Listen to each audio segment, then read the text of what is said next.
আজ আমি বানাবো মাশরুম কষা। এর জন্য 2 প্যাকেট মাশরুম নিয়ে নেব। এরপর মাশরুমগুলোকে কেটে নেব। এবারে গরম কড়াতে 3 চামচ তেল দিয়ে নেব, তারপর মাশরুমগুলো দিয়ে দেব।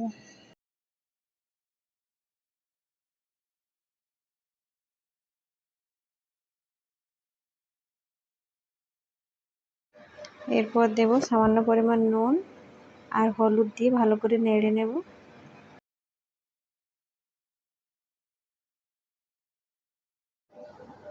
মাশরুম ভাজা ভাজা হয়ে গেছে।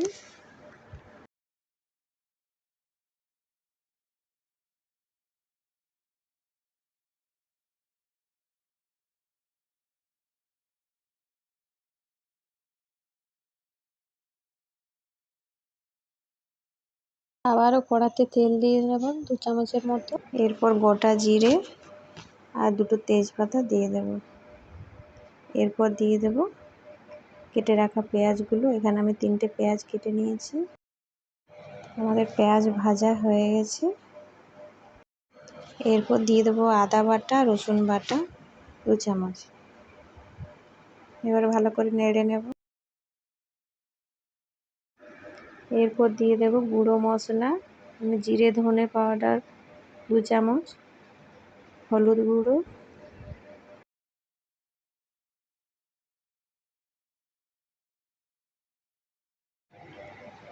তারপর দিয়ে দেব টমেটো বাটা। এখানে আমি একটা টমেটো কেটে নিয়েছি। এবার ভালো করে নেড়ে নেব। মশলাটা কষা হয়ে গেছে। এরপর দিয়ে দেব ভেজে রাখা মাশরুমগুলো।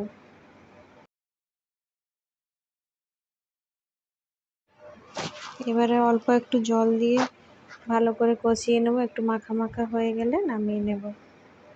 আর আমি 4টে কাঁচা লঙ্কা দিয়েছি। ভালো করে কষিয়ে নামিয়ে নেব। আমার রেসিপি ভালো লাগলে লাইক, শেয়ার আর সাবস্ক্রাইব করতে ভুলবেন না কিন্তু। আবারও নতুন স্বাদের খোঁজে দেখা হবে। সবাই ভালো থাকবেন।